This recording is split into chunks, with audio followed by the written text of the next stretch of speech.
Everyone, welcome back my channel Karuna. Chicken pakodi అయితే prepare చేశానమాట. చాలా అంటే చాలా బాగా వచ్చింది.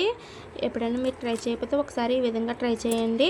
ముందుగా ధనియాలు, జీలకర్ర, ఓల్ గరం మసాలా, పీల్ తీసేసిన అల్లము, వెల్లుల్లిపాయలు కూడా తీసుకొని పేస్ట్ చేసేసుకోవాలి. ఈ పేస్ట్ని చికెన్కి బాగా పట్టించి ఇందులోనే కొద్దిగా కారం, సాల్ట్, కార్న్ఫ్లోర్, శనగపిండి, అంతేనండి. ఇంకే మసాలా కూడా వేయవసరం లేదు. ఇప్పుడు ఇది ఒక అరగంట సేపు ఉంచుకున్న తర్వాత ఇప్పుడు హీట్ సరిపోయిన ఆయిల్ అయితే వేసుకుందాము. ఇలా ఆయిల్ హీట్ అయిపోయిన తర్వాత మంచిగా ఒకటి మొత్తం అన్నీ వేసేసుకొని ఇలా గోల్డెన్ కలర్ వచ్చినంత వరకు అయితే ఫ్రై చేసుకోవాలి. ఇలా మొత్తం అన్నీ ఒకసారి టర్న్ చేసుకున్న తర్వాత ఇప్పుడు లాస్ట్లో కొద్దిగా మీకు నచ్చితే కరివేపాకు, కొద్దిగా పచ్చిమిర్చి కూడా వేసుకొని మరొకసారి అటు ఇటు కలిపేసుకుంటే మన చికెన్ పకోడీ అయితే ప్రిపేర్ అయిపోయిందండి. చూసే కదా, చాలా అంటే చాలా బాగా కుదిరింది. ఎవరైనా మీరు ఈ విధంగా ట్రై చేయకపోతే ఈ విధంగా అయితే ఒకసారి ట్రై చేయండి.